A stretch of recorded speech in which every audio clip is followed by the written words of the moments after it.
She was not the largest, she was not the most feared. She would never be spoken of the way Balerion was, or Vhagar, or Meraxes. But Dreamfyre was something rarer than any of those. She was loyal, and she died for it. Dreamfyre was a she-dragon, pale blue and silver, with wings that shimmered like the surface of the sea on a clear morning. She was not ancient in the way that Vhagar was ancient, not a creature out of the age of Valyria given flesh. She was Targaryen-born, raised on Dragonstone, one of the dragons that had grown up alongside the dynasty, rather than carrying it into the world. She would have 3 riders across her long life. 2 of them loved her. 1 of them tried to steal her. And the world she lived in would be consumed by fire before she was done. Her first rider was Princess Rhaena Targaryen, not the Rhaena of the Dance of the Dragons, but an earlier one. Rhaena was the daughter of Prince Aegon the Uncrowned, who had died at the Battle of the Gullet against the Faith Militant. She was, from a very young age, a woman caught in the crossfire of Targaryen politics. She and Dreamfyre bonded young, which is to say they bonded in the way dragons and riders are supposed to bond, completely, instinctively, before the world had a chance to interfere. Rhaena Targaryen's life was defined by loss. Her father died when she was a child. Her first husband, Garmund Hightower, she barely knew. Her second marriage, to King Maegor the Cruel himself, her own great-uncle, was forced upon her. Maegor was the most violent king to ever sit the Iron Throne, a man who killed his own allies and tore down septs with Dragonfyre, who had killed Rhaena's father and then married the daughter. And Rhaena had no choice in any of it. What she did have was Dreamfyre. When Maegor was consumed by his wars with the Faith Militant and his crumbling court, Rhaena often rode away from King's Landing entirely. She flew Dreamfyre to Dragonstone, to Fair Isle, to Harrenhal, which she actually held for a time, living in that cursed, half-melted ruin of a castle with her ladies and her dragon, as far as possible from the king she despised. There are accounts that say Rhaena was cold and difficult. There are accounts that say she was proud and withdrawn. What the accounts rarely say is what should be obvious. She was a woman who had been handed to the most brutal man in Westeros at a time when she had no power to resist, and she was doing what she could to survive. Dreamfyre was how she survived it. Maegor the Cruel died in 48 after the conquest, found dead on the Iron Throne, the blades of the throne itself having opened his wrists. The Maesters called it the throne's judgment. Others called it murder. Either way, Maegor was gone, and his nephew Jaehaerys, who would become Jaehaerys the Conciliator, the greatest king in Targaryen history, took the throne. Rhaena outlived Maegor by nearly a decade. She spent those years quietly, far from court. She died in 73 after the conquest, alone except for her ladies, on Fair Isle. Dreamfyre had been hers for decades, and now she was alone. The second rider was Princess Aerea Targaryen, the daughter of Rhaena herself, and in some ways the most tragic figure in the entire history of the Targaryen dragons. Aerea was a small girl who had been separated from her mother for political reasons in the chaos of Maegor's reign. She had grown up hard and strange, mistrustful, unhappy, shuttled between households as a pawn. When she finally came to Dragonstone and Dreamfyre, her mother's dragon, now riderless, something happened. The bond formed. Aerea Targaryen vanished. Not gradually, not through illness or politics. She simply disappeared one morning in 54 after the conquest, and Dreamfyre disappeared with her. No warning, no note, no explanation. A princess and a dragon gone. The court searched. Ships were sent out. Jaehaerys himself was deeply troubled. Aerea had been a ward of the crown, a piece on the political board. Her disappearance was both a mystery and an embarrassment. She was gone for a year and a half. When Dreamfyre returned to King's Landing, alone and in distress, the court feared the worst. Then, days later, Aerea returned too. But she was not the girl who had left. She was burning from the inside. The Maesters who attended her were horrified by what they found. Aerea was feverish beyond reason, her skin hot to the touch, her body racked with something they had no words for. She died within hours of her return. She was around 14 years old. What had happened during those missing 18 months was never fully explained. Where had Dreamfyre taken her? The dragon had not flown to any known destination. Some meisters speculated. Some theories were quietly suppressed. The most haunting possibility, the one hinted at in the annals but never confirmed, was that Dreamfyre had flown east, far east, toward the ruins of old Valyria, and that whatever Aerea had found there had killed her. Jaehaerys, the old king, stood over Aerea's body and wept. The girl had been in his care. He had failed her. He never spoke of her death in public, but those close to him said he carried the guilt of it for years. Dreamfyre was given no new rider after that.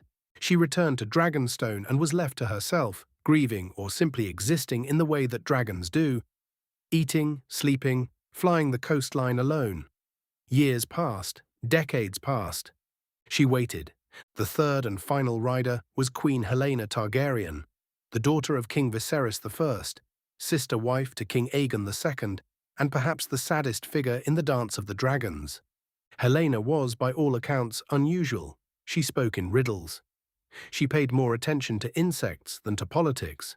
She said things that only made sense in retrospect, utterances that historians would later call prophecy, though whether she understood what she was saying is something no one could ever determine.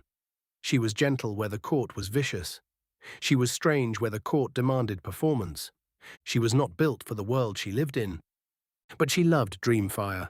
Helaena and Dreamfyre were well matched in the way that all the great dragon bonds seem to work, not through shared ambition or shared fury, but through something quieter and harder to name. Helaena was not a warrior. She had no interest in conquest or power. She rode Dreamfyre the way other women might walk in a garden.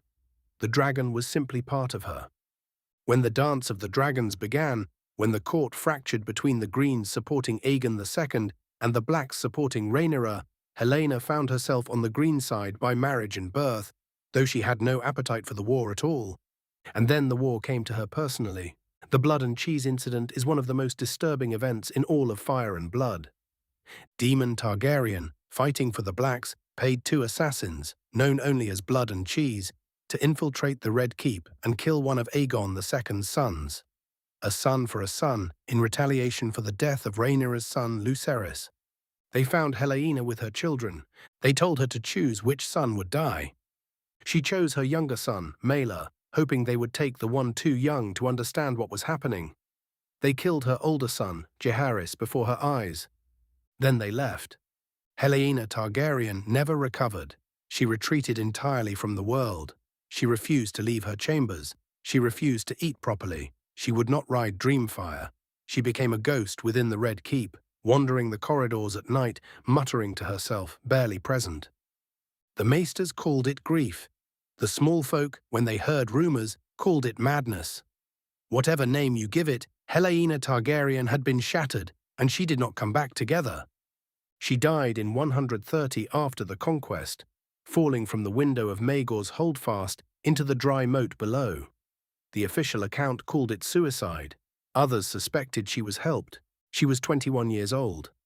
And then comes the part of Dreamfyre's story that is unlike anything else in the histories. Dreamfyre was on Dragonstone when Helaena died. The accounts say that at the moment of Helena's death, Dreamfyre woke screaming.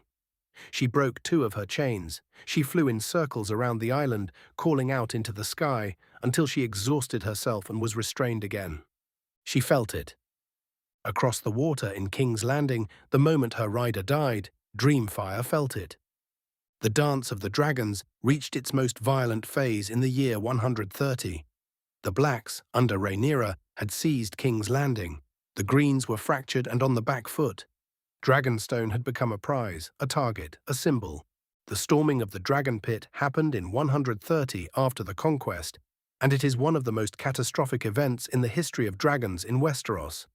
The small folk of King's Landing, maddened by war, by hunger, by fear, led by a radical preacher called the Shepherd, turned on the dragons kept in the Dragonpit. They stormed it with spears and torches and fire. Thousands of people against creatures that could have killed them all individually, but couldn't manage the chaos, the weight of numbers, the sheer human desperation of it. 4 dragons died in the Dragonpit that day. Shrykos, Morgul, Tyrax's Dreamfyre. But Dreamfyre did not go quietly. When the mob broke through the Dragonpit doors, Dreamfyre was already fighting. She had already broken 2 chains before they arrived, whether from rage or grief or some instinct no maester can fully explain. She killed dozens of the attackers. She burned and she clawed, and she fought with everything she had. But there were too many. A crossbow bolt took her left eye. More followed. She was bleeding from a dozen wounds, still fighting, still burning, still trying to survive. And then, in her final moments, Dreamfyre flew. She actually flew inside the dome of the Dragonpit and struck the dome itself. The dome cracked. Then it collapsed. Dreamfyre died in the rubble of the Dragonpit, buried under stone, surrounded by the bodies of the people who had killed her. The dome falling killed as many of the mob as any of her fire had. 3 riders, 3 lives. Rhaena Targaryen, who found in Dreamfyre the only freedom she ever truly had. Aerea Targaryen, who rode her somewhere she should never have gone, and came back dying. Helaena Targaryen, who loved her quietly and lost everything, and whose death Dreamfyre felt across the sea. Dreamfyre was not the greatest dragon in Targaryen history. She was not the biggest, not the deadliest, not the most storied. What she was, across more than a century of living, was a witness. She watched Maegor's cruelty. She survived whatever Aerea found in the east. She felt Helena's grief so deeply that she fought to break free at the moment of her rider's death. She was loyal to the end. And the end was the Dragonpit, in a civil war that neither she nor any of her riders had asked for, dying under a collapsed dome while the world burned itself down around her. She was never just a dragon, she was a creature that loved, and it cost her everything. This has been Riders of Dreamfyre. If you want to read the full account yourself, George R.R. Martin's Fire and Blood covers everything from Rhaena Targaryen's captivity under Maegor the Cruel to the final days of the Dance of the Dragons. Every word of this is drawn from that world, and it is extraordinary. If you've enjoyed this story, take a second to hit subscribe and drop a like. It really helps this channel keep telling these stories, and there are a lot more of them coming.